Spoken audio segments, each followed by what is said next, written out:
The world leaders gathering in Scotland this morning following G20 sit-downs in Italy over the weekend.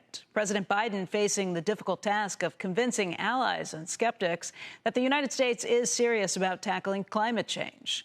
Diana Olick joins us with more. And Diana, that was probably a tough move that the president is not able to go with any legislative victories from his own houses of Congress before he shows up there. Yeah, absolutely a tough move. But look, we're just a few hours away from the start of the COP26 World Leaders Summit, which some have called the last chance to control global warming.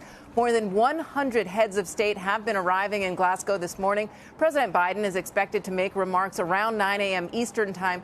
Noticeably absent will be China's President Xi and Russia's President Putin.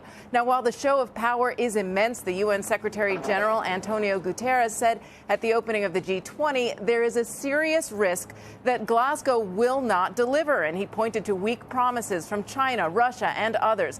And on that note, in a press conference in Rome last night, President Biden was asked how he could urge refineries to produce more oil due to shortages and at the same time push to cut emissions on a world stage.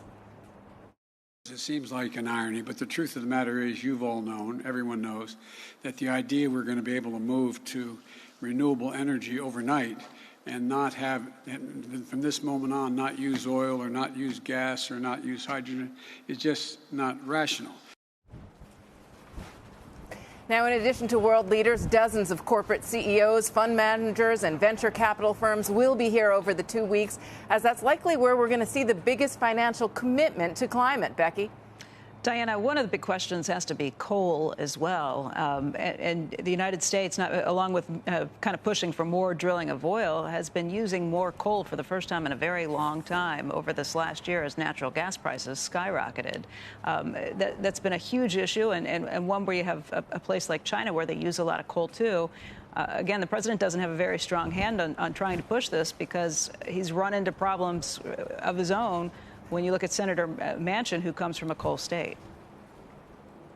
Yeah, exactly. And there was an agreement at the G20 to stop international financing of coal. But look, China is the world's biggest greenhouse gas emitter, and it really didn't step up and up the ante on its pledge to get to net zero or even to reduce emissions before 2030. So today and tomorrow, you're really going to hear a lot of speeches and promises from world leaders. But after that, the real work will begin, and that's diplomats and deputies, ministers trying to come to some kind of agreement to limit warming to 1.5 degrees Celsius. And that will depend, of course, as you say, on coal.